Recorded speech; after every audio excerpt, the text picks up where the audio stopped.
मान ले 10 ही लाख बच्चे देख रहे हैं, ठीक है भाई, 10% बच्चे देख रहे हैं, कोई बात नहीं। सिलेक्शन इतना ही बड़ी मुश्किल से होता है, सिलेक्शन तो इतना ही बड़ी मुश्किल से होता है। अब इसका मतलब ये तो नहीं है कि मैं लेक्चर बनाना चाह रहा क्वेश्चन देखने, इस तरीके से उसको अरेंज किया है, इस तरीके से उसको कंफ्यूजन लैंग्वेज में लिखा है, इस तरीके से उसको डिजाइन किया है, तो you have to do hard work ना भाई। मैं बोला था डीपीपी बी दूंगा मैं अलग से, स्टार्टिंग को चैप्टर में दिए थे, डीपीपी बी मतलब असाइनमेंट ही है, नाम अलग है बस, असाइनमेंट स्टार्टिंग को चैप्टर में दिए थे, उसका असाइनमेंट समझ। सुनो ध्यान से, सुनो ध्यान से, आराम से सुनना मैं जो कहने जा रहा हूं। आप उस बैच को सबसे पहले अलग बैच ना माने, पहला पॉइंट। आप ये मत सोचे यकीन प्लस हमसे अलग है, हमसे अलग है।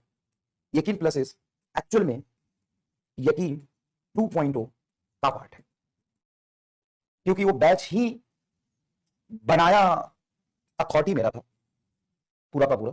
आप समझिए कि this is not a separate batch, this is not a separate batch. आप बोलेंगे कि आपने तो बोला था कि जिससे नंबर नहीं आ रहा उसको देखना ही नहीं है, ये नहीं करना है, तो क्या तू लूजर बना रहना चाहता है? तू सपना नहीं देख सकता कि मैं भी टॉप करूं? क्या तू अपने कंफर्ट जोन से बाहर नहीं निकलना चाहता है? कोशिश कर।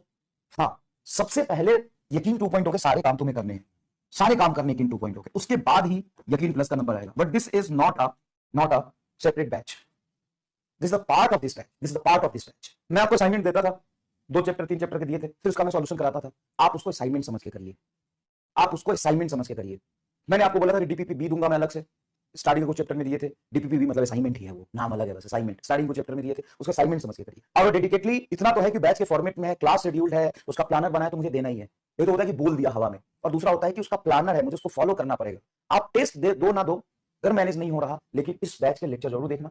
मैं बता दूं कि मैं यूनिट एंड डायमेंशन में जे एडवांस के सवाल बनते हैं ऐसे कि वो मैं एक ही लाइन में कर सकता हूं, 2 ही लाइन में कर सकता हूं। तो जे एडवांस के 12 साल के सवाल मैंने 1-1 2-2 3-3 लाइन में कर दिए, लेकिन मैं काइनेमेटिक्स से नहीं कर पाऊंगा सारे जे एडवांस के सवाल 2-2 4-4 लाइन में। मैं लॉस ऑफ मोशन के नहीं कर पाऊंगा, मैं रोटेशन के सवाल तो जे एडवांस के एक भी नहीं छूऊंगा, क्योंकि काम का नहीं है। मैं बहुत रिलेवेंट, बहुत कंसेप्चुअल, बहुत थ्योरेटिकल और एकदम ही बेटा वही चीज पढ़ाऊंगा जो नीट में आने वाला है, ठीक है। लेकिन हाँ, बैच में फर्स्ट टाइम जो बच्चे पढ़ रहे होते हैं उससे थोड़ा सा अलग लेवल का कंटेंट होगा, ज्यादा डीप में होगा, लेकिन होगा एकदम रिलेवेंट।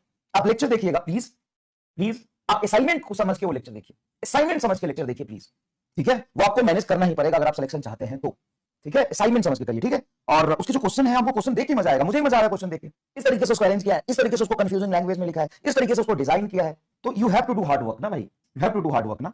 आप उसको असाइनमेंट समझ के लेक्चर देखना ही है आपको, ठीक है। असाइनमेंट समझ के लेक्चर देखना है, लेकिन ऐसा नहीं है कि इसके लेक्चर छोड़ के वहां चले गए। आप मैनेज करने की कोशिश करिए।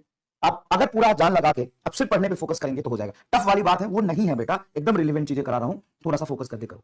हाँ, मैं समझ रहा हूं टाइम मैनेज करना बहुत बहुत बहुत बहुत ज्यादा मुश्किल है, नेक्स्ट टू इम्पॉसिबल है, मतलब बहुत ही ज्यादा मुश्किल है। I agree, I agree. लेकिन आपके साथ बहुत सारे बच्चे हैं, सबको मुश्किल का सामना करना पड़ रहा है। आप अकेले नहीं हैं, आप अकेले नहीं हैं, सबको ये मुश्किल का सामना कर रहा है। और बार बार जो आप कह रहे हो बैकलॉग है 3 चैप्टर का 4 चैप्टर का, मैं तो बोल दिया ना क्रैश कोर्स के लेक्चर देखो, और भाई उसमें 100% पीवाईक्यू है, सारा कंसेप्ट है, सब कुछ है उसमें। अगर बैकलॉग नहीं खत्म हो रहा तो क्रैश कोर्स के लेक्चर देखकर खत्म करो। क्रैश कोर्स के लेक्चर कितने अपलोड हो गए बताओ, आगे के बचा हुआ लेक्चर मैं अपलोड करा देता हूँ, क्लियर, सारे करा देता हूँ एक साथ, ठीक है। चलो, thank you so much. Lecture देखिए प्लीज। अच्छा, बहुत टाइम लगा है भाई।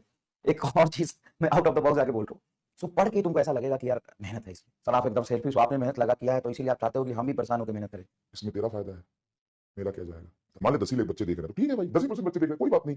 सिलेक्शन इतना ही बड़ी मुश्किल से होता है, सिलेक्शन तो इतना ही बड़ी मुश्किल से होता है। अब इसका मतलब ये तो नहीं है कि मैं लेक्चर बनाना छोड़ दूंगा, तो बनाऊंगा ना भाई, मैं तो मेहनत करूंगा ना, तुम नहीं कर सकते उसमें मैं क्या कर सकता हूँ, ठीक है। चलो, मैं तो बनाऊंगा, मैं तो मेहनत करूंगा। चलो